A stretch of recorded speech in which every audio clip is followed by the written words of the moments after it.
Now further from this morula, the blastocyst forms, and through further differentiation, the trophoblast layer around the blastocyst, it divides into two layers: outer syncytial trophoblast and inner cytotrophoblast.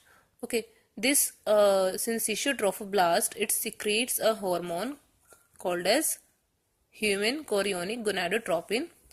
Then it's this corpus luteum is going on. It is matlab ki it is secreting progesterone, but as it will degenerate in the absence of fertilization on the 10th or 12th day, okay, so something has to maintain this corpus luteum so that progesterone remains secreted and implantation can occur further, because we know that progesterone, it helps in the implantation.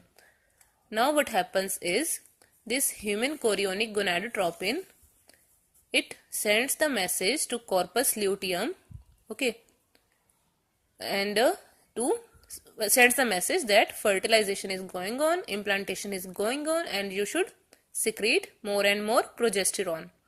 So when this fertilization occurs, then the corpus luteum keeps on secreting progesterone for the implantation of embryo, okay, and no menstruation afterwards occur, okay. So this phase is also called as the progestational phase or the secretory phase. Also, one more thing I want to clear is that again when this secondary oocyte, it has got expelled, okay, it has when on completing meiosis 2, it converts into ovum or the ootid, okay, ठीक है.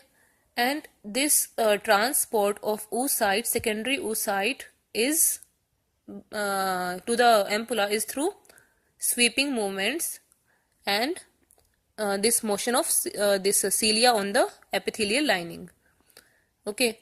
And when it enters the this fallopian tube, through peristaltic contraction, it goes upwards and meets the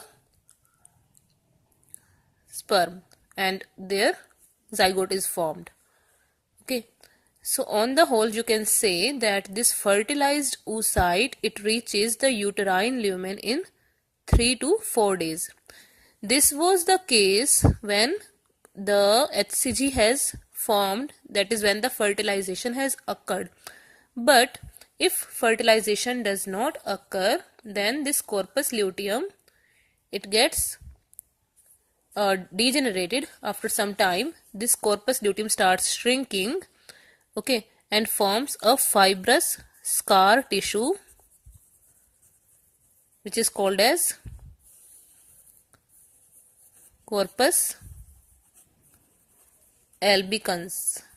Albicans means white, okay. This degeneration of luteal cells is called as luteolysis. It is called as luteolysis, okay. So subsequently, what will happen? If HCG is not there, corpus luteum has degenerated, progesterone will not form, and what will happen? Menstrual bleeding will occur. Clear? Done? Okay. One more thing.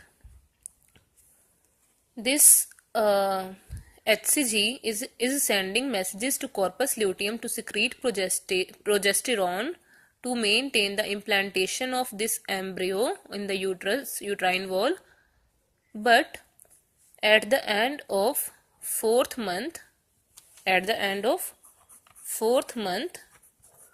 this function is replaced by placenta, okay.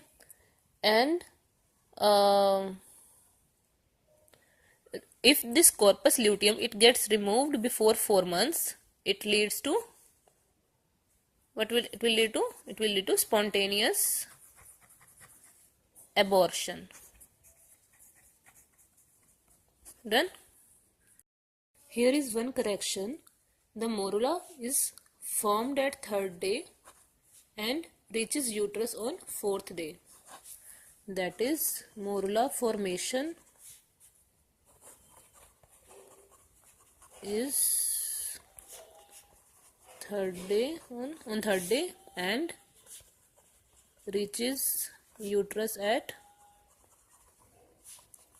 fourth day. Okay, I am repeating. After cleavage, the zygote, it forms two cell stage. These two cells are called as split cells are called as blastomeres. So two cell stage is formed at 30 hours after fertilization. Then further it cleaves, forms four cell stage at 40 hours after fertilization. Then forms finally 16 cell stage called as morula on third day after fertilization, which reaches the uterus on fourth day after fertilization, and then further converts into blastocyst, which implants on sixth day after fertilization. Okay.